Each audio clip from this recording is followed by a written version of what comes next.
Жастар арасында құқық бұзушылықтың алдын алу, еңбекпен қамту және бос уақыттарын тиімді өткізу. Бүгін бұл мәселелер облыс әкімі Бердібек Сапарбаевтың төрағалығымен өткен жастар кеңесінің кезекті отырысында талқыланды. Жиынға кеңес мүшелері, қоғамдық ұйымдардың өкілдері, басқарма және департамент басшылары қатысты. Жұлдыз Алмазқызы толықтырады. Бұл жастар кеңесінің жыл басынан бері ұйымдастырылып отырған екінші маңызды отырысы. Жастардың өзекті мәселелері тақырыпқа арқау болды. Негізгі мақсат жастар арасында тәртіп бұзушылықты азайту. Бұл үшін демалысты тиімді өткізуге арналған шаралар жасалуда. Мәселен, биыл Ақтөбеде 11 воркаут алаңы, 4 аула клуб ашылды. Бірақ бұл жеткіліксіз. Алда әлі де спорттық құрылымдар бой көтеруі керек, деді облыс басшысы. Бүгінде облыс тұрғындарының 25%-ын жастар құрайды. Олар тәуелсіздіктің тал бесігінде тербеліп өскен жастар. Мемлекеттің дамуы, болашағы бірден бір сол жастарға байланысты. Сондықтан біздің енді кеңес құрылған. Кеңес енді белгіленген іс-шаралар бойынша жұмыс жасап жатыр. Осы өткен 11 айдың ішінде мен 3 рет жастарменен кездестім. Басқармалар тиісті сол мынау жоғары курста оқып жатқан студенттерменен жұмыс жасау керек. Кәсіпорындарменен ол кісілерді кездестіру керек.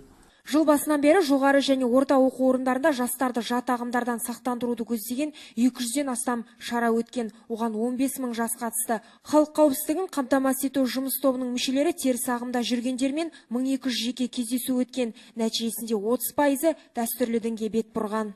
70% жастар деп айтсақ болады, сол деструктивті діни ағымдарда жүргендердің.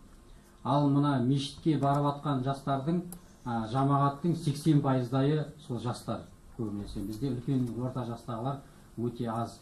Оларды енді біріншіден қайтару үшін ол сіздің тапсырмаңыз бойынша кеше жұмыс тобы атқарған сияқты жеке кездесулер ең көп нәтижесін береді.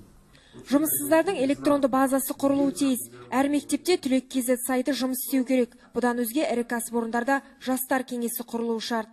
Ректорлар, колледждердің директорларымен жұмыс істеу керек. Ертең қанша бала бітіреді? Ол қайда барады? Жұмысқа.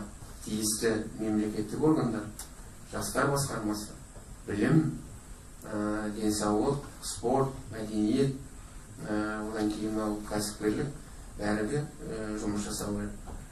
Облыс әкімінің орынбасары осыны ұйымдастыру керек. Осыны әрдайым қадағалау керек.